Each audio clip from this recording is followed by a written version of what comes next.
The stars are out, the rain is falling, and a new story awaits. Welcome to your cozy escape. This is Slow Lore.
Wherever you are right now, whatever the hour, whatever the world asked of you today, you can set it down.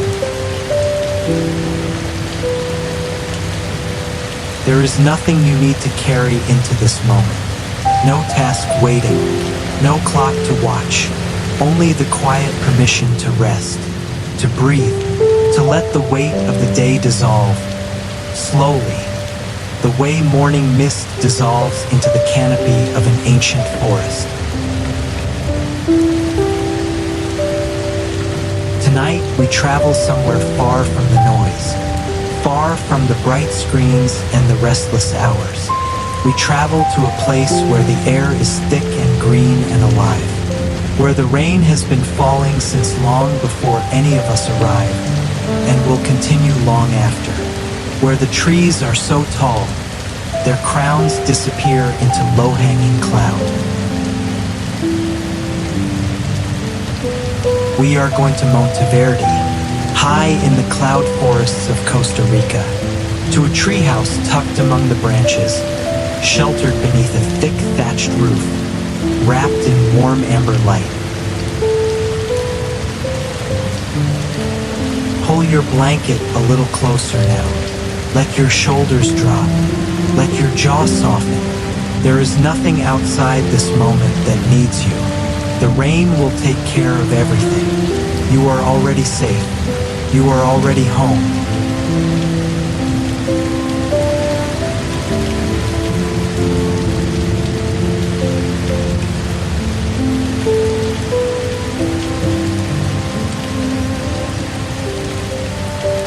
Imagine yourself climbing, not climbing with effort or urgency, but climbing the way you move through a dream, smoothly, effortlessly, guided upward by a winding wooden staircase that spirals around the trunk of an enormous strangler figure. The bark beneath your fingertips is rough and damp, wet with the evening mist that has been rolling through these mountains since late afternoon. The air here is not like any air you have breathed in the flatlands below. It is denser, richer. It carries the layered perfume of living things, the mossy sweetness of epiphytes clinging to every branch, the faintly mineral coolness of cloud moisture, the deep, dark musk of centuries of fallen leaves composting slowly into the earth far below. You breathe it in. You breathe it in again. And then you reach the top of the stairs, and you step through a small wooden door, and the world changes. Inside the treehouse, the first thing you notice is the warmth. Not the stifling, pressing heat of the jungle floor, but a gentle, dry, enveloping warmth. The kind that comes from thick wooden walls and a lantern burning low on a carved wooden table. The amber light fills the small room in the way that candlelight fills a chapel. Softly, without corners, without harshness. You close the door behind you. Outside, through the broad window screen to your left, the rainforest begins its nightly performance. The clouds have opened now in the way only a tropical sky can open completely, without reservation. And the rain falls in long silver sheets through the dark canopy.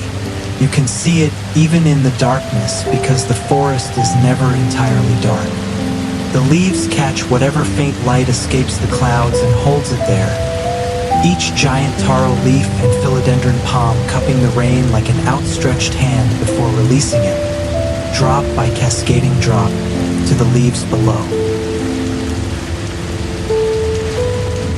But here, inside, the air is perfectly still, perfectly dry. You stand for a moment and simply listen to the rain on the roof above you. The sound is extraordinary. The thatch is thick layer upon layer of dried palm fronds pressed tightly together, and the rain hits it with a fullness, a density of sound that fills the entire room. It is not a sharp, metallic sound. It is more like the applause of a vast and gentle audience, rhythmic and continuous, building and receding in waves as the wind shifts somewhere high above the canopy. There is a bed waiting for you. It sits against the far wall beneath a sweep of white mosquito netting that hangs from a curved wooden frame overhead, pooling softly against the floorboards like mist settling into a valley. The sheets are cotton, deeply white, pressed crisp, and they smell faintly of cedarwood and vetiver, the natural sachets that the housekeeper has tucked beneath each pillow.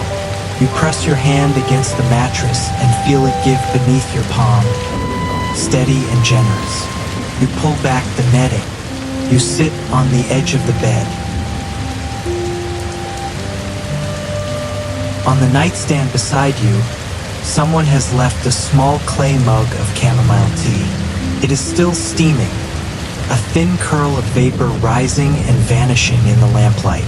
You wrap both hands around the mug and feel the heat move through your palms, through your wrists, up through your arms.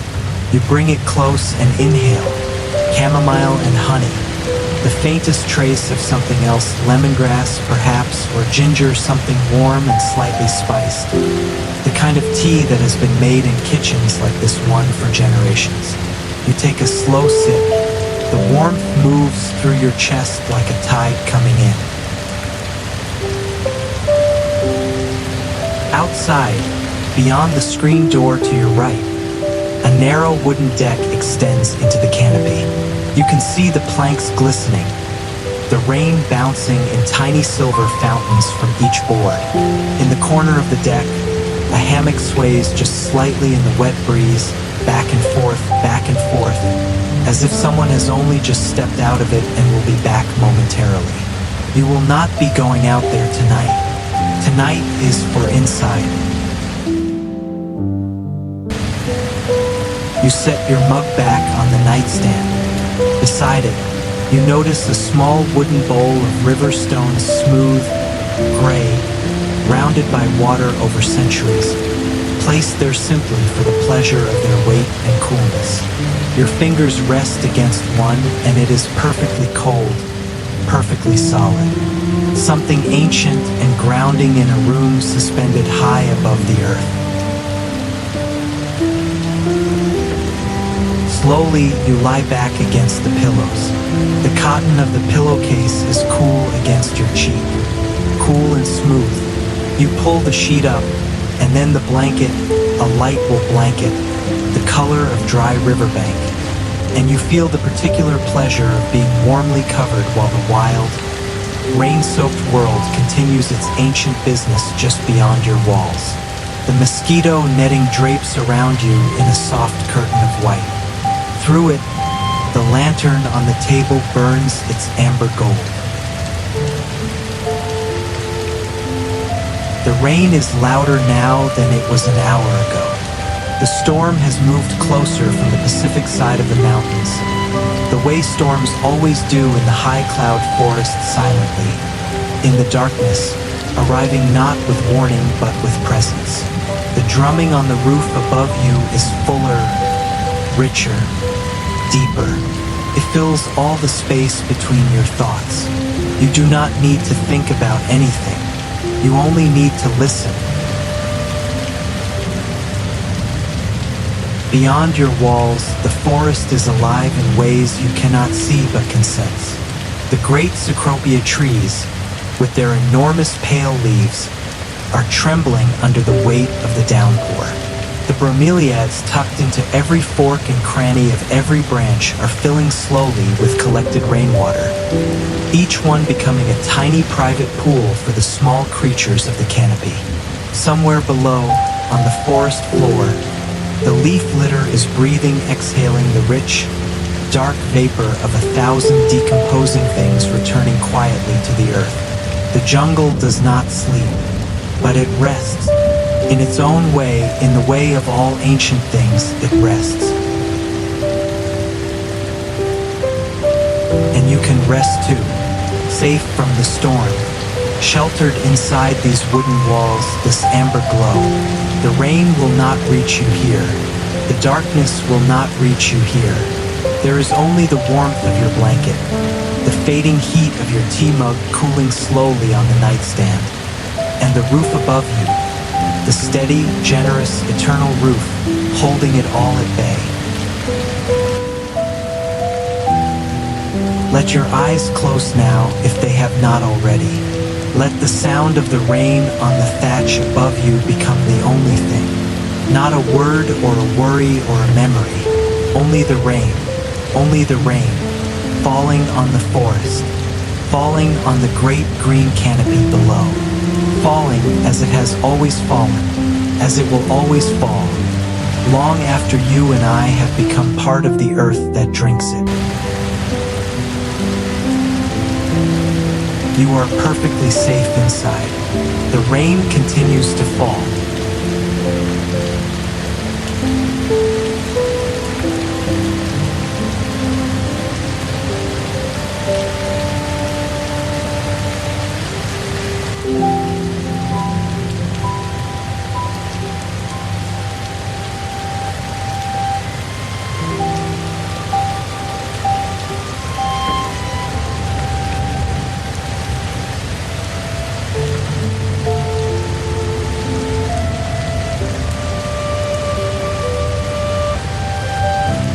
As you lie here, warm and still beneath your blanket, the rain drumming softly on the thatch above you, let me tell you something the forest has always known.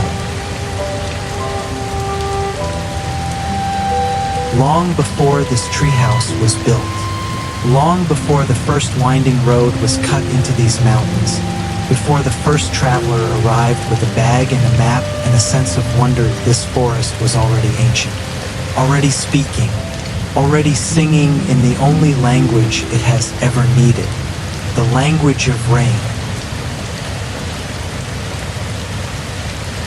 The peoples who lived beneath these canopies, the Indigenous Baruca, the Bribri, the Kabikar of these Costa Rican highlands, they understood something that took the rest of the world much longer to learn. They understood that the forest and the rain were not two separate things. They were one living breath, one body. The rain fell and the trees drank, and the trees exhaled their moisture back into the air, and that moisture became the very clouds that gathered over the mountains each afternoon and released themselves again as rain. A circle without beginning, a circle without end. They called the rain by names we no longer have words for in our modern tongues. Names that held inside them not just the idea of falling water, but the entire relationship between a people and their world. The Bribri spoke of the great sky serpent Sibo, the creator whose breath moved through the forest in the form of wind and rain and the slow, turning seasons. When the rains came, they came not as weather but as presence. As the living attention of something vast and generous and old. You did not shelter from the rain in fear. You sheltered from it in gratitude. And further north, in the lowland jungles of the Yucatan and the highlands of Guatemala, the Maya built their entire understanding of time and cosmos around this same relationship. Their rain deity, Chak ancient and four-faced, one aspect for each cardinal direction, was not a god of storms or destruction. He was a god of sustenance, of continuity, the one who struck the clouds with his stone axe and let the water fall so the corn could grow, so the people could eat, so the world could continue its slow and ordered turning. In the great Mayan city of Chichen Itza, deep channels were carved into the limestone to direct the first rainwater of each season into sacred cenotes, natural wells that dropped straight down into the dark aquifers far below the earth. The rain was not simply collected, it was received, offered back into the ground with a reverence that recognized water not as a resource, but as a gift from something beyond human accounting. Archaeologists who have studied these drainage systems speak with quiet admiration about the precision of the engineering. But there was more than engineering at work. There was a philosophy, a way of living inside the rain rather than merely beneath it. Here in Monteverde, that ancient philosophy still breathes in the air around you. The cloud forest you are resting above tonight is one of the most biodiverse places on this earth. Scientists, the modern ones with their notebooks and their sample jars, have cataloged more species of orchid in these few square miles than exist across the entirety of Europe. More species of fern than many entire continents.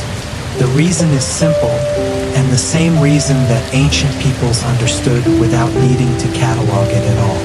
The rain never stops. Not truly. Even in the dry season, which is not truly dry in any sense you would recognize, the clouds still drift through the canopy each afternoon, depositing their moisture in a process the scientists call horizontal precipitation. The slow, patient condensation of cloud vapor onto leaves and branches and the hanging threads of moss. The forest drinks from the air itself when the sky will not give it rain. It is always, in some small way, raining in Monteverde. The indigenous guardians of forests like this one held a belief that the forest was not simply an ecosystem, a word they would have had no use for, but a being. A single, vast, interconnected being that breathed and felt and remembered. That the trees at the edge of the forest communicated with the trees at its center through networks below the ground, through the slow chemical conversations carried on the wind. They knew this not from science, but from living alongside the forest for so many generations that the distinction between observer and observed had dissolved entirely. They were part of the forest. The forest was part of them. There is a story told among the Bri-Bri, a teaching story, the kind passed from grandmother to grandchild beside a low fire on a rainy night not so different from this one, about a young woman who could not sleep. She was restless and troubled, the way that young people sometimes are when the world feels too large and too uncertain. Her grandmother took her outside in the rain and told her to stand beneath the largest tree she could find and simply listen. Not to listen for anything in particular, just to listen. The young woman stood there in the dark and the rain for a long time. And slowly, the way all important things happen slowly, she began to hear something beneath the sound of the rain itself. A deeper rhythm, a longer pulse, the rhythm of the root systems drinking, the rhythm of the canopy exhaling, the slow heartbeat of something too large to see all at once but perfectly possible to feel if you were still enough and patient enough and willing to let the rain wash away everything that wasn't essential.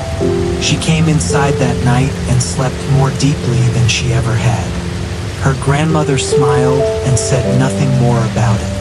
The forest had already said everything that needed saying. And now, lying here in this warm wooden room, high in the branches of the living canopy, you are inside that same story. The rain drumming on the roof above you is the same rain that has always fallen on these mountains. The same water cycling through cloud and leaf and root and river and cloud again, as it has for millions of years. You are resting inside an ancient rhythm, a rhythm older than any civilization, older than any story anyone has told about it. The Mayan astronomers mapped the stars with extraordinary precision, but the rhythms they truly lived by were the rhythms of rain. The rainy season arriving like a trusted elder, the dry months like an held breath, and then the first fat drops of the new season falling on the parched earth, and the entire world exhaling at once, safe from the storm, held in the oldest embrace there is. Outside your window, the The giant monstera leaves are trembling under the weight of the downpour, channeling the water from their broad, dark surfaces in long silver threads toward the branches below. Each leaf, a small watershed. Each branch, a small river. Each root, a slow and patient well. The forest is drinking tonight, and you are resting inside its shelter. The rain continues to fall, as it always has, as it always will. Let your breath slow now. Let your body become a little heavier against the mattress. There is nothing the forest needs from you tonight. Only your rest. Only the quiet gift of your sleeping breath, rising and falling in the dark, like rain.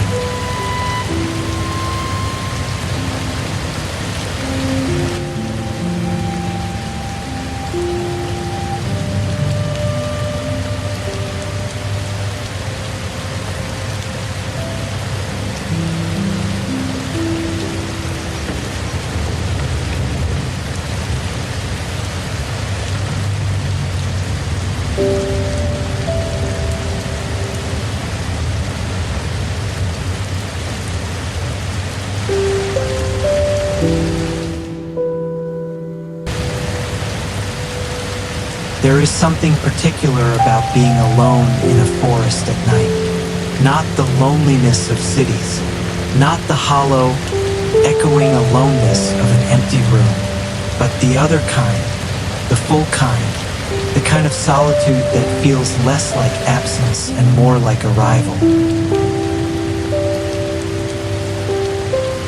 Let me tell you about a woman who understood this better than almost anyone.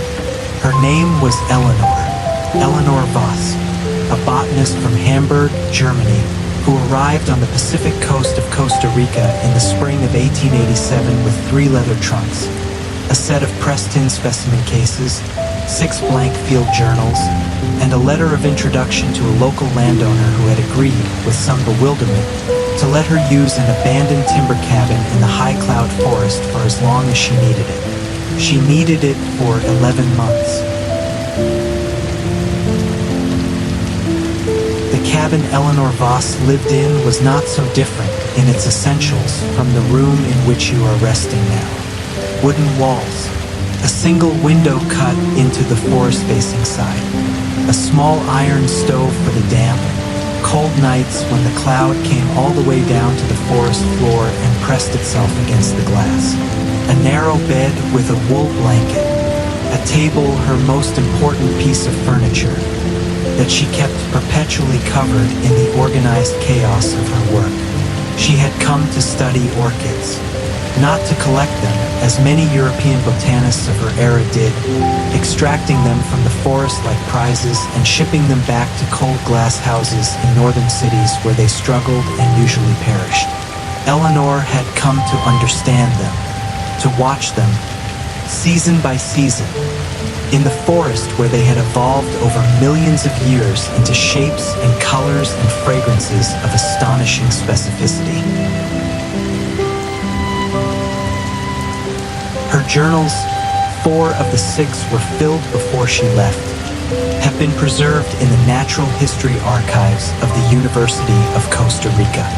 Scholars who have read them speak of a quality in her writing that is unusual for scientific notebooks of the period.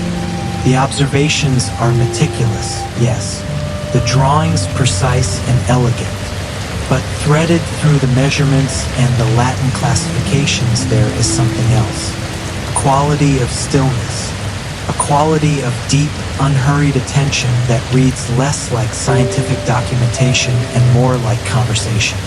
As if Eleanor Voss had come to regard the forest not as her subject, but as her companion.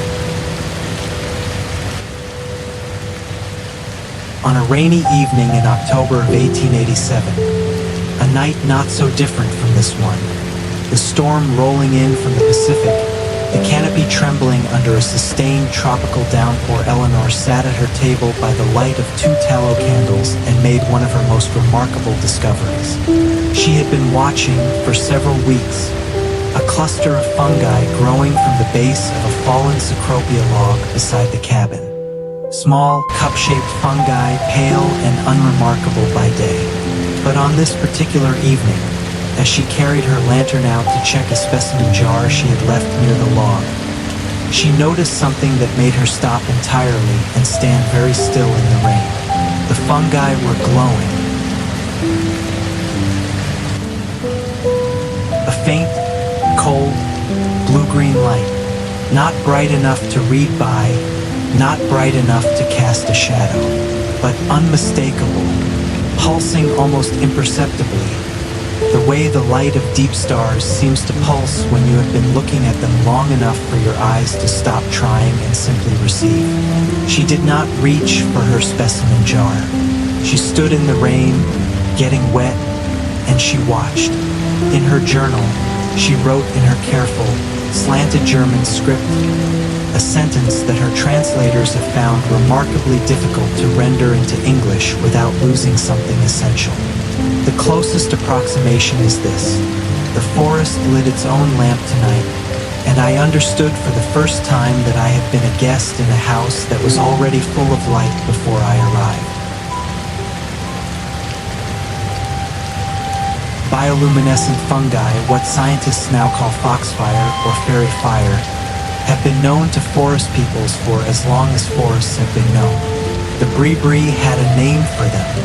Medieval Europeans called them ignis fatuus, foolish fire, and feared them as omens. But Eleanor Voss, standing in the rain in a Costa Rican cloud forest in 1887, felt none of that superstitious unease. She felt, by her own account, something closer to gratitude. She came back inside. She changed out of her wet clothes. She made a cup of tea. She had a small supply of dried chamomile that she had brought from the coast, rationing it carefully, and she sat down at her table and drew what she had seen. The drawing takes up an entire page of her fourth journal. It is not, by the standards of botanical illustration, her most technically accomplished work. The fungi themselves are rendered simply their cup shapes, their clustered arrangement at the base of the log. But surrounding them, she has drawn the darkness of the forest in extraordinary detail. The layered shadows, the shapes of unseen leaves against the night sky. And at the center of it all, the glow she has indicated not with any ink but by pressing very lightly with a clean finger to leave the faintest smudge of emptiness on the page. An absence of darkness. A small, quiet, blue-green nothing. Eleanor spent 3 more evenings observing the fungi before the log was swallowed further into the undergrowth, and the glow could no longer be seen from the cabin door. She noted the conditions under which they glowed most brightly: high humidity, warm nights following cooler days, the particular angle of the ground moisture. She noted the insects that were drawn to them. Small fungus gnats, navigating the dark forest by this cold green lantern. The forest had arranged it all so carefully. The light to draw the insects to carry the spores to find new fallen logs and begin again. A system of such elegant economy that it had been operating quietly and without interruption, since long before any human eye had been present to observe it. In her final journal entry before leaving the forest, Eleanor wrote about the rain in a way that has stayed with every reader who has encountered it. She described lying in her narrow bed on her last night in the cabin, listening to the rain on the roof, a roof not of thatch but of corrugated tin in her case. The sound sharper and more metallic than the one above you now, but the same rain, the same mountains, the same ancient rhythm. She wrote that she understood, in that final hour of listening, why the indigenous people of these forests had always spoken of rain as a form of speech. Not metaphorically, not poetically, literally, as a voice. as an intelligence communicating something that human language was too small and too impatient to fully receive. You, lying here now, understand something of what she heard. The same voice, the same rain, falling on these same mountains, 138 years after Eleanor Voss stood in the dark and watched a forest light its own quiet lamp. Safe from the storm as she was, sheltered inside wooden walls as she was, held in the warm amber light as she was. The rain continues to fall. Outside, somewhere in the darkness of the canopy below this treehouse, there are fungi glowing right now, small, cup-shaped, unremarkable by day, lit from within by a chemistry older than any name we have given it. You do not need to see them. It is enough to know they are there, glowing quietly in the dark, as the rain continues to fall.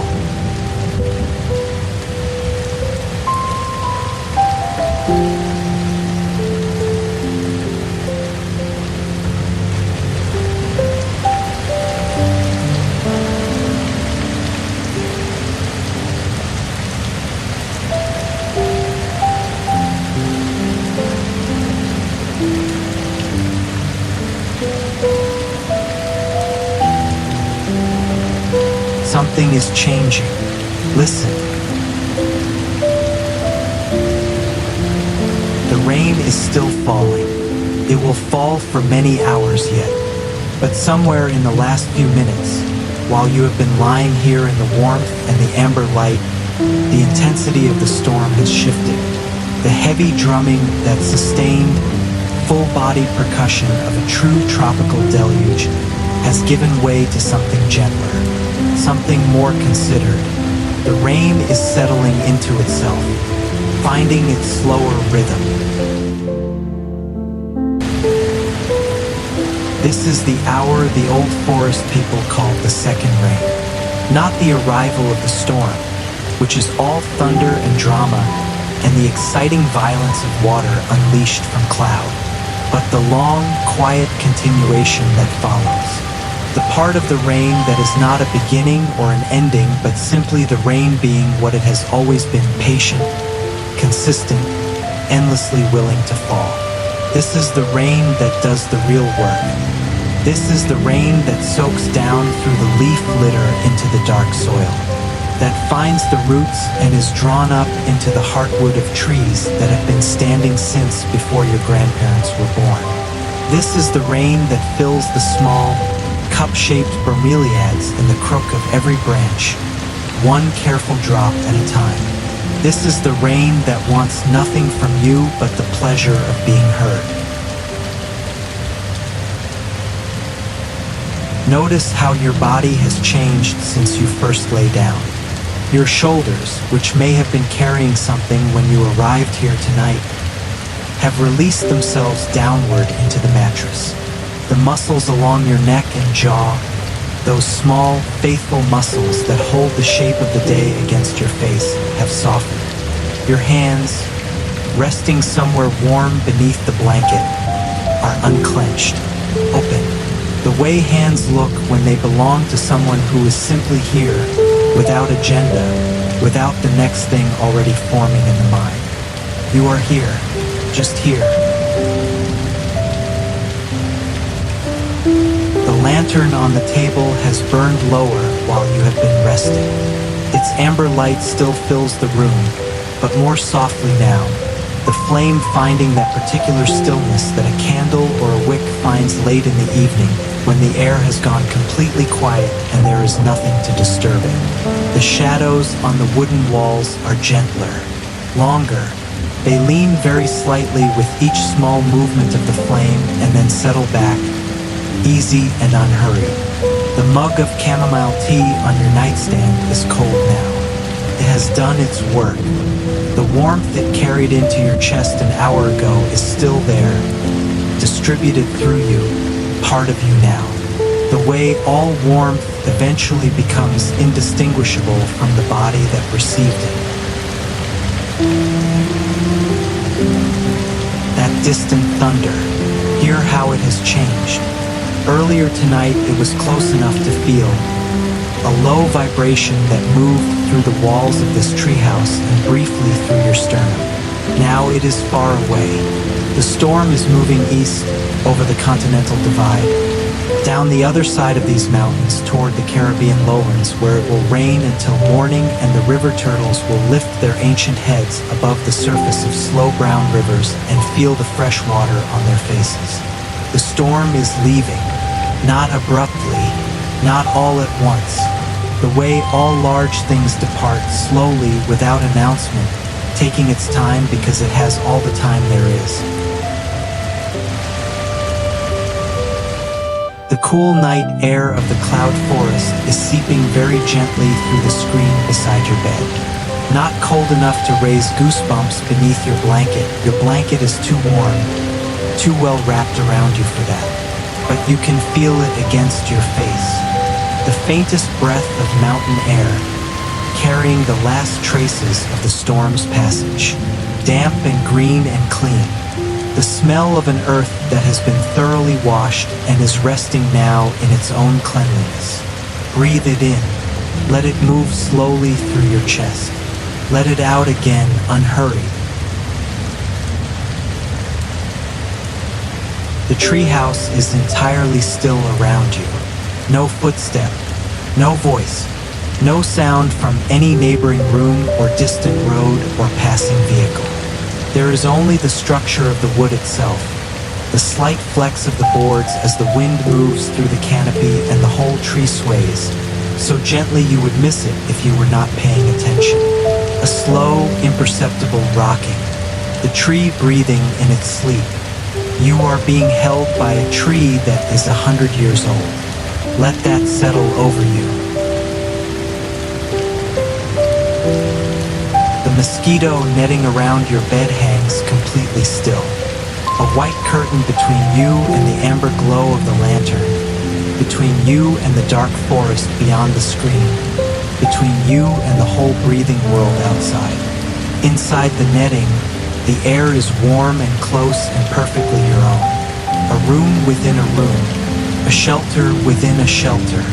You are cocooned, completely, perfectly cocooned. The rain on the roof has become something new. It is no longer drumming. It is no longer even pattering. It has crossed some threshold of gentleness that most rain never reaches. A threshold where the individual drops are no longer distinguishable from one another, where the sound has smoothed itself into something continuous and textureless, like the sound of breath or tide, or the low hum of the earth turning on its own slow axis. This is the sound that the forest has been building toward all night. This is the sound beneath the sound. Somewhere below, on the forest floor 100 feet beneath this treehouse, a small nocturnal mammal, a kinkajou, perhaps with its soft golden fur and its honey-dark eyes, has found the hollow of a cecropia root and curled itself into the smallest possible version of itself. Its breathing is already slow, its paws tucked under its chin.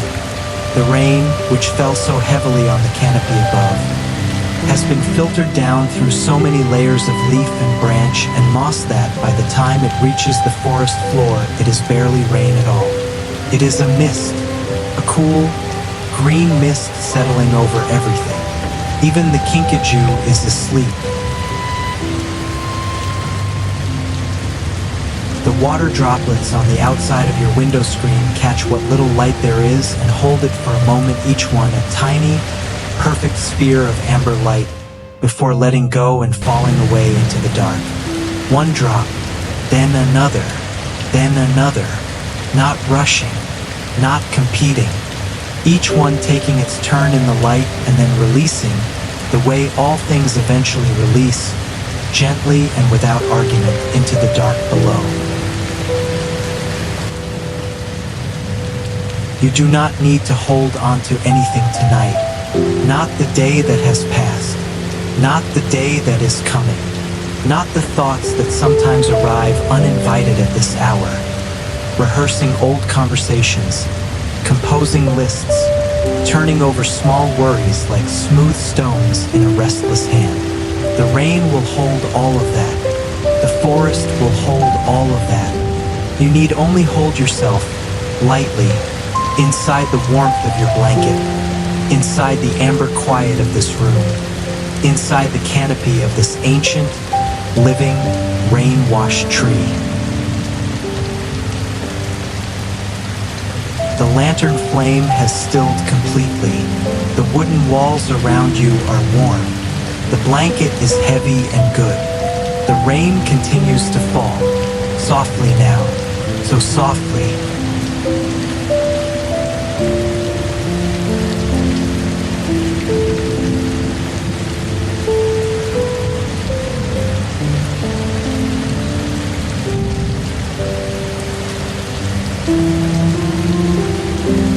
You are so close to sleep now. I can hear it in the slowing of your breath, in the long, unhurried spaces between thoughts. The Monteverde cloud forest will be here when the morning comes. The cecropia trees will still be standing. The orchids will still be clinging to their branches, their roots wrapped in moss, drawing moisture from the air. The kinkajou will still be sleeping in its root hollow.